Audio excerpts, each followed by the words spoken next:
નમસ્કાર, હું તો બોલીશમાં હું રોનક પટેલ આપનું સ્વાગત કરું છું. હું તો બોલીશનો આજે 1110મો એપિસોડ એટલે કે 1110મો એપિસોડ 4 એક્કા 1111માં માત્ર એક એપિસોડ બાકી. ખેર 1110મા એપિસોડના બે મુદ્દા છે. પહેલો મુદ્દો છે રાજનીતિનું મહાભારત અને બીજો મુદ્દો છે મુહૂર્ત કોને ફળશે. રાજનેતાઓ ઉમેદવારી કરવા જતાં મુહૂર્ત જોઈને ઉમેદવારી કરવા જાય છે ત્યારે મુહૂર્ત કોને ફળશે. કારણ કે તમામ રાજનેતા મુહૂર્ત જોઈને તો જાય, બીજેપીવાળા પણ જાય, કોંગ્રેસવાળા પણ જાય, અપક્ષવાળા પણ જાય, બધા એક જ મુહૂર્તમાં જાય. ત્યારે સવાલ એ છે કે મુહૂર્ત કોને ફળશે. પરંતુ પહેલો મુદ્દો રાજનીતિના મહાભારતને લઈને.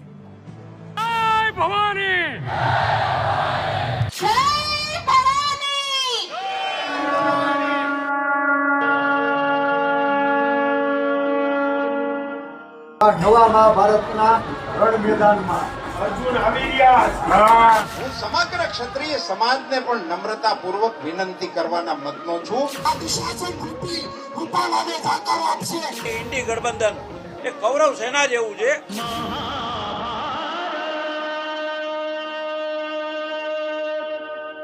મુદ્દાનું નામ રાજનીતિનું મહાભારત કેમ અપાયું છે એની ચર્ચા કરેલી. બે દ્રશ્યો જોજો. બે દ્રશ્યો એમ જોઈએ તો રાજકોટ સાથે જોડાયેલા છે અને એમ જોઈએ તો આખા રાજની રાજનીતિ સાથે જોડાયેલા છે. એક દ્રશ્ય છે મેદાનમાં કોંગ્રેસ, મેદાન રાજકોટનું, અને કોંગ્રેસનું સૂત્ર અને કોંગ્રેસનો નારો પણ જય ભવાનીવાળો જ નારો. કારણ કે કોંગ્રેસ સારી રીતે જાણે છે પરસોત્તમ રૂપાલા વિરુદ્ધ ક્ષત્રિય સમાજના આંદોલનને. અને બીજું દ્રશ્ય રાજપૂતોનું રણશીંગું. રાજપૂતોનું રણશીંગું આજે શું થવાનું હતું તમામની નજર હતી, તમામની નજર. પણ રાજનીતિના મહાભારતની વાત પહેલાં એક લાઇનમાં કરી લઉં તો આ ટાઇટલ એટલે આપ્યું કે પરસોત્તમભાઈ રૂપાલાની તુલના કોંગ્રેસના એક નેતાએ, એ પણ એમના જ વતન અમરેલીના પ્રતાપભાઈ દુધાતે દુશાસન સાથે કરી છે. તો કોંગ્રેસની તુલના અને કોંગ્રેસની ગણતરી કૌરવોની સેના તરીકે ભારતીય જનતા પક્ષના રાજુ ધ્રુવે કરી છે. કેવી રીતે મહાભારત સર્જાયું છે. ક્યાંક અર્જુન પણ આવી ગયા આ યુદ્ધની અંદર, અર્જુનનું સૂત્ર પણ આવી ગયું, નામ પણ આવી ગયું. ક્યાંક અભિમાન્યુનું પણ નામ આવી ગયું, ક્યાંક દુશાસનનું પણ આવી ગયું, ક્યાંક કોંગ્રેસનું પણ આવી ગયું. એ મુદ્દે ચર્ચા કરીશું. પરંતુ સૌ પ્રથમ શરૂઆત કરી લે ક્ષત્રિયોના રણસિંગાની વાતથી. તો ક્ષત્રિય સમાજની આજે બેઠક હતી. કેમ કે ક્ષત્રિય સમાજે ક્લિયર કટ પહેલા જ દિવસથી એક માંગ કરી છે અને એ માંગ છે પરસોત્તમભાઈ રૂપાલા ઉમેદવાર ન હોવા જોઈએ તેને લઈને. અને એના ઉપર જ અડીખમ હતા. આજનો દિવસ ઉમેદવારી પત્રક ભરવાનો છેલ્લો દિવસ હતો, છેલ્લો દિવસ. અને આજના દિવસે ભારતીય જનતા પક્ષના અધિકૃત રાજકોટ બેઠકના ઉમેદવાર પરસોત્તમભાઈ છે અને છે. પરસોત્તમભાઈ રૂપાલાએ અધિકૃત ઉમેદવાર તરીકે ફોર્મ ભર્યું છે. મેન્ડેટ પણ અપાઈ ગયો છે. માત્ર ડમી ઉમેદવાર તરીકે અલગ અલગ બેઠક ઉપરથી બીજા ભરતા હોય છે તે ફોર્મ હોય છે. પરંતુ બીજી તરફ રાજપૂત સમાજે જે અલ્ટિમેટમ આપ્યું હતું એ જ અલ્ટિમેટમ મુજબ આજે અમદાવાદની અંદર રાજપૂત સમાજના એ ભવનની અંદર બેઠક મળી. આ બેઠકમાં રાજપૂત સમાજની સંકલન સમિતિ જે હતી એના અનેક સભ્યો હાજર રહ્યા. મુખ્ય કમિટીના સભ્યો પણ રહ્યા, સાથે પેટા કમિટીઓના સભ્યો પણ રહ્યા. અને એમને રણશીંગું ફૂંકતા જાહેરાત કરી છે કે આવતીકાલથી 7 તારીખ સુધી તમામ જિલ્લાઓમાં મહિલાઓ એક દિવસના પ્રતિક ઉપવાસ કરશે. એટલે કે એક જિલ્લાની અંદર આવતીકાલે, બીજા જિલ્લામાં એના પછીના દિવસે, એમ સતત 7 તારીખ સુધી તમામ જિલ્લાઓમાં ક્ષત્રિય સમાજની મહિલાઓ ઉપવાસ કરશે, એક દિવસનો પ્રતિક ઉપવાસ કરશે. બીજો મુદ્દો એમનો જાહેરાત છે ક્ષત્રિય સમાજનું હવે એક જ લક્ષ્ય બાયકોટ ભાજપ. અત્યાર સુધી એવું કહેતા હતા આ જ સંકલન સમિતિના તમામ લોકો કે અમને ભાજપ સાથે કોઈ તકલીફ નથી, અમે વિરોધ કરીએ છીએ રૂપાલાનો, પરસોત્તમભાઈ રૂપાલાનો. પણ આજે નવું સૂત્ર આપ્યું છે બાયકોટ ભાજપ. આ સૂત્ર છે સંકલન સમિતિનું. ત્રીજું છે હવે મત એ જ અસ્ત્ર, મત એ જ શસ્ત્ર. આ સૂત્ર પણ આજે આપવામાં આવ્યું છે. દરેક તાલુકા જિલ્લામાં પ્રવક્તાઓની નિયુક્તિ કરવી, લીગલ કમિટીની રચના કરવી. 22 એપ્રિલથી દરેક જિલ્લામાં ધર્મ રથ ફરશે. ધર્મ રથમાં ક્ષત્રિય આગેવાનો હાજર રહેશે અને 5 અલગ અલગ ઝોનના 5 ધાર્મિક સ્થળોથી રથ ફરશે. એ પણ જાહેરાત આજે કરાઈ છે. કુલ મળીને ક્ષત્રિય સમાજે રણશીંગું ફૂંક્યું છે, કેમ કે ભારતીય જનતા પક્ષ તરફથી કોઈ પ્રતિક્રિયા મળી નથી અને ડિબેટમાં એમના તરફથી કોઈ આવતા નથી. એમનો નિર્ણય છે એટલે એમને હું જોડી નથી શક્યો અને પ્રતિક્રિયા આપી નથી, એટલે પ્રતિક્રિયા અહીંયા હું બતાવી નથી શકતો, પ્રસારિત નથી કરી શકતો. પણ ચર્ચા બંને મુદ્દે છે, ક્ષત્રિય સમાજના રણશીંગા મુદ્દે અને રાજકીય મહાભારત મુદ્દે. પ્રગતિબેન આહિર કોંગ્રેસના નેતા છે, સુખદેવસિંહ ચુડાસમાજી સામાજિક આગેવાન છે, ક્ષત્રિય સમાજથી છે, તૃપ્તિબા રાહુલ મહિલા પ્રમુખ છે ગુજરાત રાજ્ય સંકલન સમિતિના, પ્રતાપભાઈ દુધાત કોંગ્રેસના નેતા છે. તૃપ્તિબા, આપનાથી જ વાતની શરૂઆત કરવા માગીશ, કેમ કે આપ બેઠકમાં પણ હતા. અત્યાર સુધી તમે લોકો સ્પષ્ટ હતા. તમારા જેટલા પણ રાજપૂત સમાજના પુરુષ, મહિલા, દીકરા, દીકરીઓ તમામની જે બાઇટ્સ આવતી, રિએક્શન આવતા હતા એ સ્પષ્ટ આવતા હતા. અમને ભાજપ સાથે કોઈ તકલીફ નથી. અમારી વાત માત્ર પરસોત્તમભાઈ રૂપાલાની છે, રૂપાલાને વિરોધ કરવાની છે. આજે આ નવું સૂત્ર પણ આપ્યું, વોટ એ જ શસ્ત્ર અને સાથે બાયકોટ ભાજપ. તમને લાગે છે આ શસ્ત્ર અને આ સૂત્ર અસરકારક સાબિત થશે?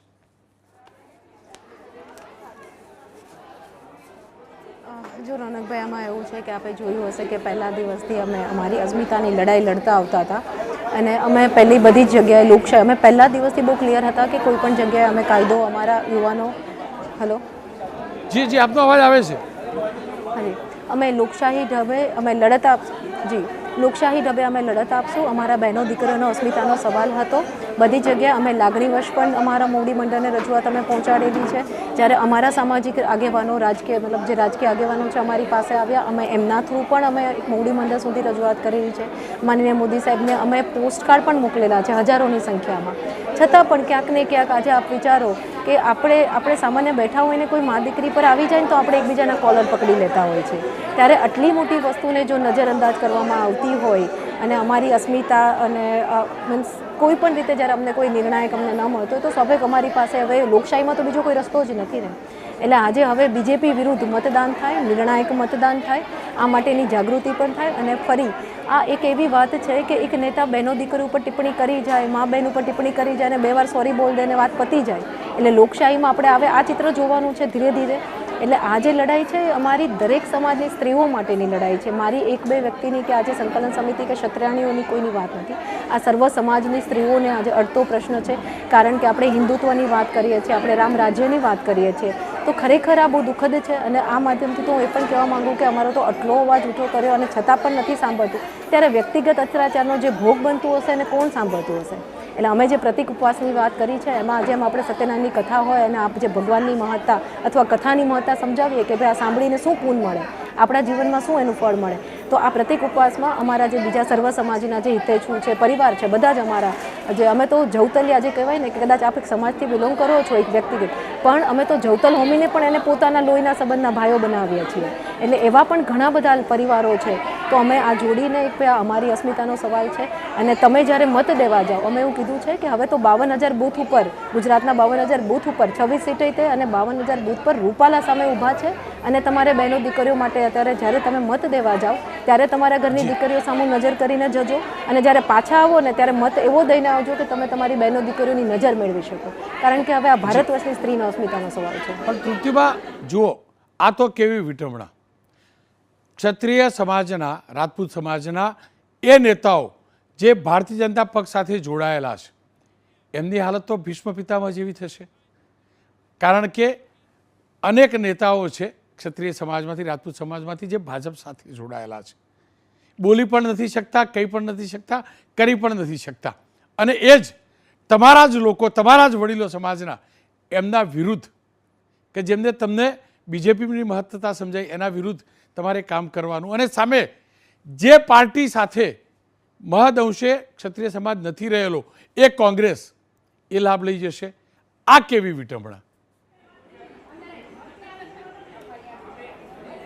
જો અમે પહેલા જ દિવસથી બહુ ક્લિયર હતા અને અમે કીધું જ હતું કે જો અમે ટિકિટ રદ કરો અમારી એક માંગ હતી.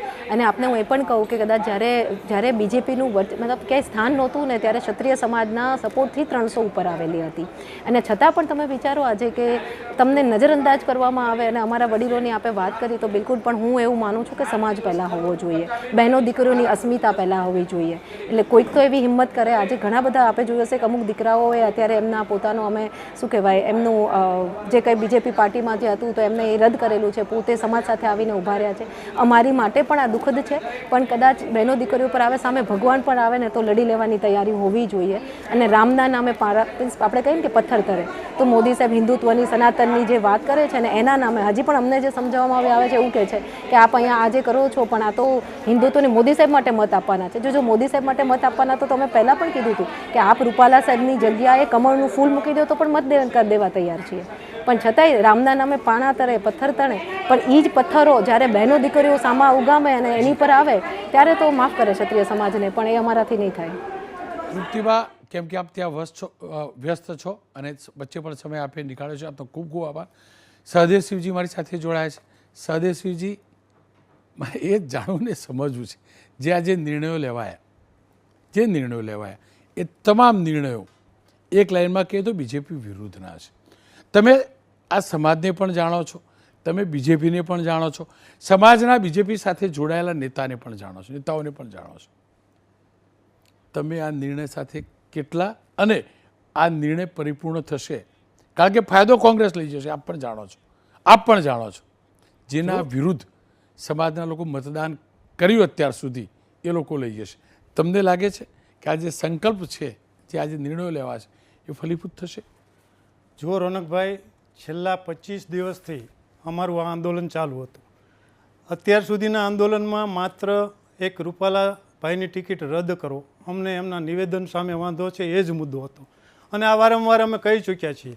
અમને 19 તારીખ સુધી ગુજરાતના તમામ ક્ષત્રિયોને અને લાખો માતાઓ બહેનોને આશા હતી કે વડાપ્રધાન નરેન્દ્રભાઈ મોદી નારીની અસ્મિતાની વાત કરી રહ્યા છે, નારીના રક્ષણની વાત કરી રહ્યા છે, ત્યારે આ મુદ્દાને એવો ગંભીરતાથી લેશે અને રૂપાલાની ટિકિટ રદ થશે. પણ આજે તમે જોયું કે એવું કશું થઈ શક્યું નથી. ત્યારે અમારા રાજપૂત સમાજની સંકલન સમિતિએ આજે જે નિર્ણયો લીધા છે એ મારી દૃષ્ટિએ ઉચિત છે. એનું હું તમને રોનકભાઈ કારણ આપીશ કે જ્યારે અમે રાજકોટ સંમેલનો કર્યા, ધંધુકા સંમેલનો કર્યા, તમે જુઓ અત્યાર સુધી અમે ક્યાંય કાયદા વિરુદ્ધ, નિયમ વિરુદ્ધ કોઈ પણ વ્યક્તિને અડચણરૂપ થાય એવું અમે કોઈ પ્રદર્શન કર્યું નથી. અમે ક્યાંય વાણીવિલાસ કર્યો નથી, કોઈને દુશાસન કીધા નથી, કોઈને દૂતરાષ્ટ્ર કીધા નથી. બીજું, તમે જો રોનકભાઈ તમારી ચેનલમાં બતાવી ચૂક્યા છો કે ટીટોડીના 4 ઈંડાને પણ 5 લાખની મેદની વચ્ચે અમે સાચવી શક્યા છીએ. અમારું રક્ષણ કરવાનો અમારો ધર્મ છે. આજે જે સંકલન સમિતિએ નિર્ણય લીધો છે એ મારી દૃષ્ટિએ સમગ્ર ગુજરાતના હિતમાં લીધો છે, એકલા ક્ષત્રિય સમાજનું હિત નથી. આજે તમે જુઓ, સંજય રાઉત નિવેદન કરે તો મોરચો નીકળે છે, કોઈ હેમા માલિની વિશે નિવેદન કરે તો મોરચાઓ નીકળે છે. આપણે એમને માફ કર્યા કોઈને, અને કરવા પણ ન જોઈએ. અને રોનકભાઈ, આજે ક્ષત્રિયોનું જે કોર કમિટીની મિટિંગ હતી, આજ 90 સંસ્થાઓ મળી હતી, ન છૂટકે આ બધું કરવું પડ્યું છે. અને તમે એમ કહો છો કોંગ્રેસને લાભ થશે, તો જ્યારે કોઈ પક્ષે અમારી સામે નથી જોયું, અમારી અસ્મિતાની સામે નથી જોયું, ત્યારે માણસ સામે ક્યાં જાય? તમે જુઓ કે ભાઈ કોંગ્રેસમાં જેને મૂંઝવણ થતી હતી તો એ ક્યાંય ગયા? સામે પક્ષે ગયા. એમ આજે પણ ક્ષત્રિય સમાજની આ મૂંઝવણ હતી. અમને ચોક્કસ હૈયાધારણ હતી કે આનો ઉકેલ આવશે, પણ ઉકેલ આવ્યો નહીં. ત્યારબાદ રૂપાલા પછી પણ 2-3 એવા વ્યક્તિઓએ નિવેદન કર્યા કે ક્ષત્રિય સમાજની લાગણી દુભાવવામાં, ઘા પર મીઠું ભભરાવાનું કામ કર્યું છે. એટલે મારી દૃષ્ટિએ આ નિર્ણય સંકલન સમિતિનો ઉચિત છે. વાત રહી ભાજપમાં રહેલા અમારા નેતાઓની, તો હું પણ એમને, અમારા આદરણીય છે તમામ નેતાઓ, એમને પણ વિનંતી કરું છું કે આપે પણ સમયસર પક્ષની મર્યાદામાં રહીને નિવેદન કરવાની જરૂર હતી. પક્ષને પણ તમારે કહેવાની જરૂર હતી કે આખા ભારતની ક્ષત્રિયની અસ્મિતાનો સવાલ છે, ત્યારે પક્ષે યોગ્ય નિર્ણય લેવો જોઈએ. અને તમામ જે આગેવાનો છે એમણે ઘણા હોદ્દાઓ ભોગવી ચૂક્યા છે, ઘણું મેળવી ચૂક્યા છે, ભાજપે એમને ઘણું આપ્યું છે, ત્યારે એમને આજે સમય હતો. આજ તમે જો અમારા યુવાનો ઘણા પક્ષમાંથી રાજીનામા આપી રહ્યા છે. અમે ત્યારે પણ કીધું હતું પક્ષ સામે વાંધો નથી, 80% રાજપૂતો ભાજપમાં આજે પણ છે. ન છૂટકે અમારે સામે સાઈડે જવું પડે છે એવી પોઝિશન કોણે ઊભી કરી? તો એ જ પક્ષે કરી છે. એટલે રોનકભાઈ, આજની સંકલન સમિતિનો જે નિર્ણય છે અને જો એ ગામડે ગામડે પહોંચશે ને રોનકભાઈ, તો આ ઘણી મુશ્કેલીઓ ઊભી થઈ છે. ખેર, આ તમામની વચ્ચે મેં આ રાજકીય મહાભારત શબ્દ કેમ વાપર્યો? મહાભારતમાં જે નામ ચર્ચાય છે, જે નામ છે, એ નામની એન્ટ્રી હવે નેતાઓની નિવેદનબાજીમાં શરૂ થઈ છે. પ્રતાપભાઈ દુધાત, કોંગ્રેસના, અમરેલી કોંગ્રેસના અધ્યક્ષ, જિલ્લા અધ્યક્ષ, આજે પરેશ ધાનાણીનું ફોર્મ ભરવાનું તે વખતે ત્યાં પહોંચ્યા હતા. તેમને પરસોત્તમભાઈ રૂપાલાની તુલના દુશાસન સાથે કરી છે. એ પણ જોઈ લે ને સાથે તુરંત બાદ એ જ મુદ્દે બીજેપી તરફથી રાજુભાઈ ધ્રુવે કોંગ્રેસની તુલના જ નહીં, કોંગ્રેસને કૌરવોની સેના ગણાવી છે. બંને એક પછી એક નિવેદન જોઈ લઈએ.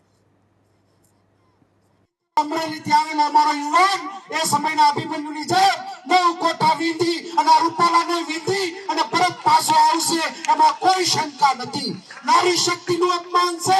આખા સૃષ્ટિની નારી શક્તિનું જ્યારે અપમાન કર્યું ત્યારે રાજકોટના લોકોને વિનંતી કરવા આવ્યો છું, અડાડે વાળાને સાથે મળી આ રૂપાલાને ભરી પીશે અને દુતાશ પ્રેમ દિલ્હી વાળાને જે દેખાઈ રહ્યો છે, આ દુશાસન રૂપી રૂપાલાને ધાકારો આપશે, એમાં કોઈ શંકા નથી. મને લાગે છે કે જે રીતે વડાપ્રધાન નરેન્દ્રભાઈ મોદીને અનેક લોકોએ ગાળો દીધી, આ જ કોંગ્રેસના લોકોએ નરેન્દ્રભાઈને બેફામ ગાળો દેતા હતા.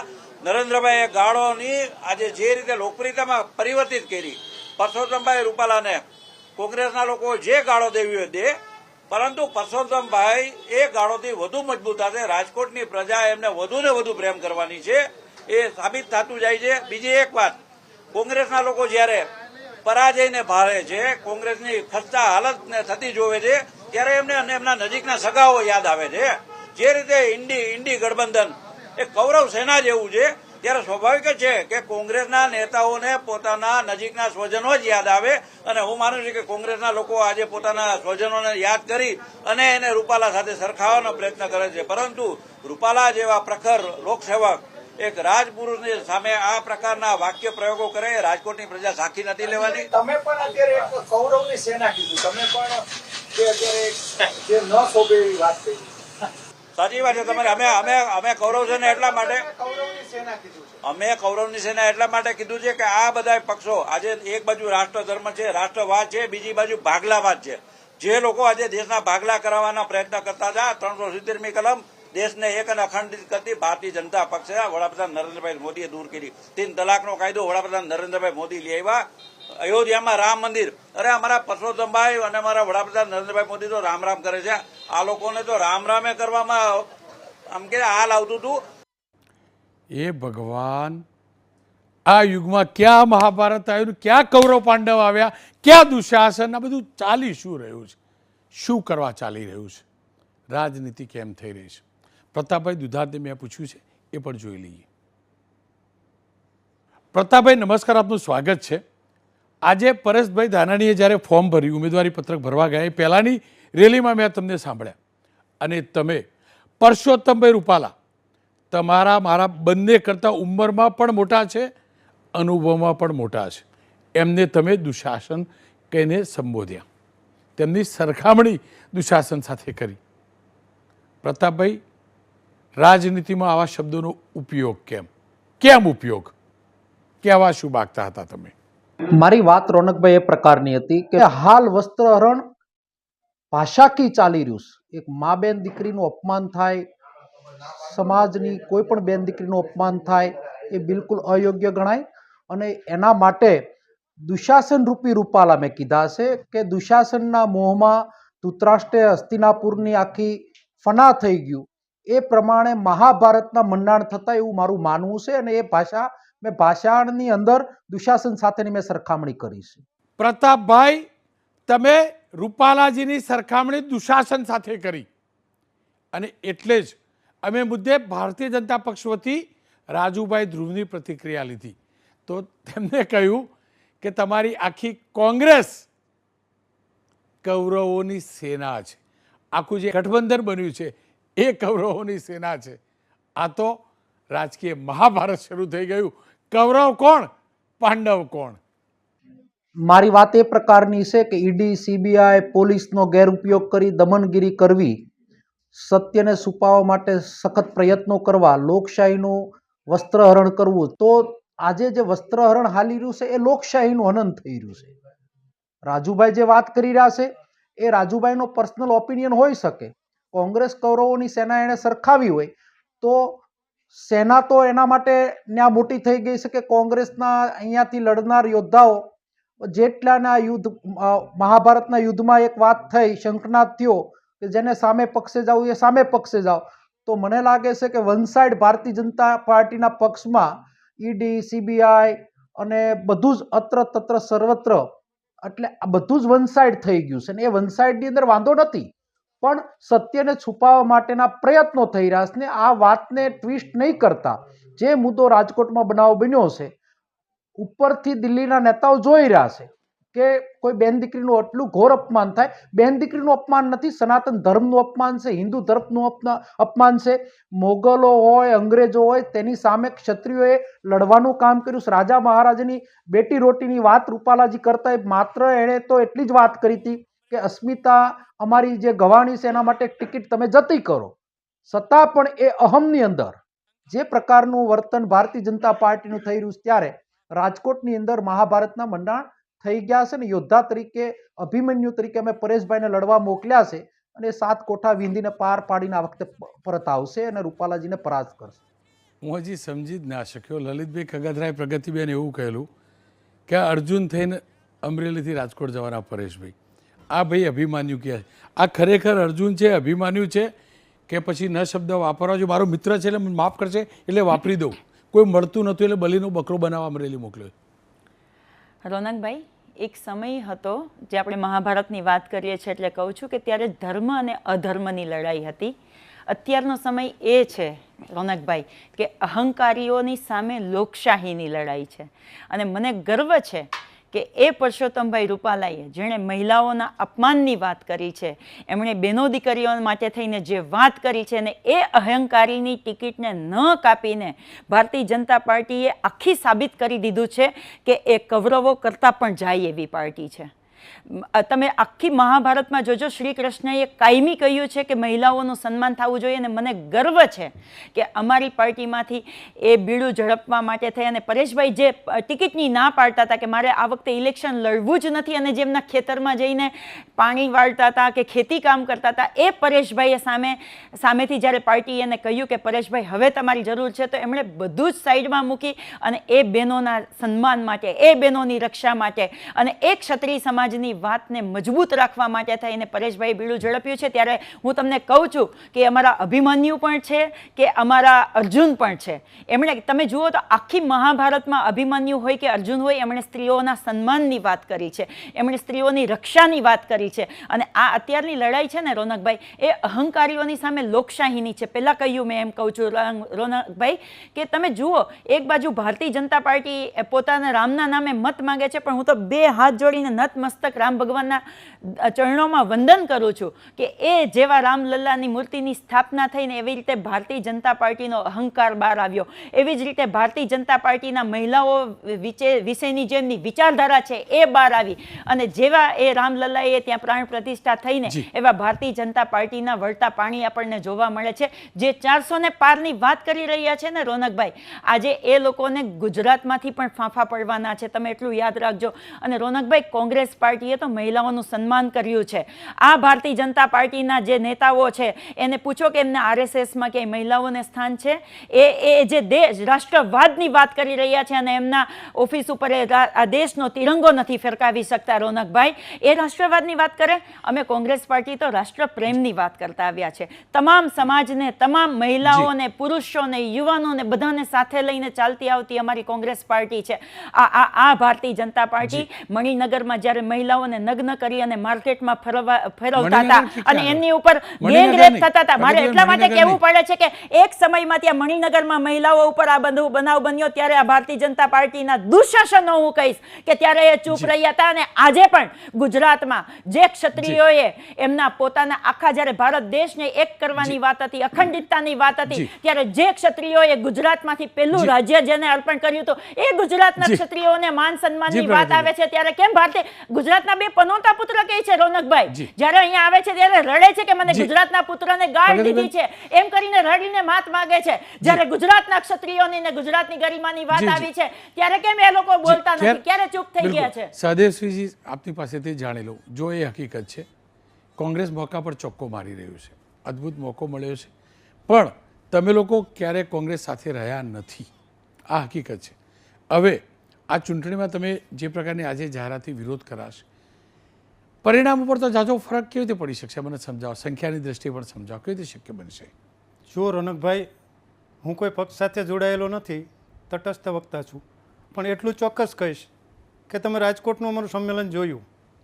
હવે એ સંમેલન એ જ માઇક્રો પ્લાનિંગથી જો બૂથ સુધી પહોંચશે ને, તાલુકે ગામડે ગામડે સુધી પહોંચશે ને, અને 100% મતદાન ક્ષત્રિયોનું તો થશે, પણ અન્ય જ્ઞાતિઓનો જો સહકાર મેળવશે ને, તો રોનકભાઈ, હું એવું નથી કહેતો કે કોઈ મોટો મેજર ફેરફાર આખા દેશમાં થઈ જાય, પણ ચોક્કસ 8 થી 10 સીટો ઉપર, કે ભાવનગર, સુરનગર, જામનગર, રાજકોટ, સાબરકાંઠા, આણંદ, ખેડા, એવી ઘણી સીટો છે કે જ્યાં અમારું મતદાન સારું થઈ શકે, તો રિઝલ્ટમાં કંઈક ફેરફાર થઈ શકે. બીજું રોનકભાઈ, કે આ મુદ્દો હવે લોકસભા પૂરતો સીમિત નહીં રહે. આ મુદ્દો આવનારી તાલુકા જિલ્લા પંચાયતની ચૂંટણીઓ, નગરપાલિકાઓની ચૂંટણીઓ, કે જો 2027ની વિધાનસભાની ચૂંટણી સુધી જો આ આક્રોશ આમનામ રહેશે ને, તો હું ચોક્કસ કહીશ કે 2027ની વિધાનસભામાં પણ રાજપૂત પ્રભાવિત, ક્ષત્રિય પ્રભાવિત મતો 30 થી 40 બેઠકો ઉપર ચોક્કસ અસર કરી શકે એમ છે. એટલે મારી દ્રષ્ટિએ હજુ પણ જો સમય હોય તો મોવડી મંડળે આ બાબતે વિચારવું પડે. વાત રહી રાજકીય પક્ષોના આક્ષેપોની, દુશાસનની વાત હોય, રાવણની હોય કે દુર્યોધનની, એમાં અમે પડતા નથી. ક્ષત્રિયોએ ક્યારે કોઈના વિરુદ્ધ અપશબ્દ વાપર્યો નથી. ચૂંટણી છે એટલે રાજકીય પક્ષો પાસે માત્ર આવા જ મુદ્દા છે, પણ ચોક્કસ હજુ પણ જો સમય હોય તો આ બાબતે વિચારવું જોઈએ. ખેર, એ હકીકત છે ક્ષત્રિય સમાજ તરફથી ચાલતા આંદોલનમાં અત્યાર સુધી પૂર્ણતઃ રીતે ગુજરાતની ગરિમાને, દેશની અસ્મિતાને, આપણી સભ્યતાની અસ્મિતાને જાળવીને જ નિવેદનો અપાયા છે. ક્યારે વાણી વિલાસ નથી થયો, આ હકીકત છે. આ હકીકત છે. રાજનેતાઓ ચોક્કસથી રાજકીય સ્ટેટમેન્ટ આપે, શબ્દોની શાલીનતા ચૂકે, માની શકાય, પણ સમાજે અસ્મિતાના ચોક્કસથી દર્શન કર્યા છે. આજે બેઠક પડી એનું મેં આ રિપોર્ટિંગ કર્યું છે, સાથે જ જે રાજનીતિ થઈ છે એનું આ રિપોર્ટિંગ કર્યું છે. કુલ મળીને રાજકોટની રણભૂમિ મહાભારત સર્જી રહી છે, અને આ મહાભારત કોને નડે, કોને ફળે, યુદ્ધથી કોને કેટલો ફાયદો થાય, કેટલું નુકસાન થાય, આપણે તમામ લોકો જાણીએ છીએ. બસ જે પણ થાય લોકશાહીના હિતમાં થાય. લોકશાહી તંદુરસ્ત થતી છે અને બની રહે એ માટે થાય, એટલી તમામની અપેક્ષા, તમામને, રાજકીય પક્ષોને પણ, સમાજને પણ, તમામને.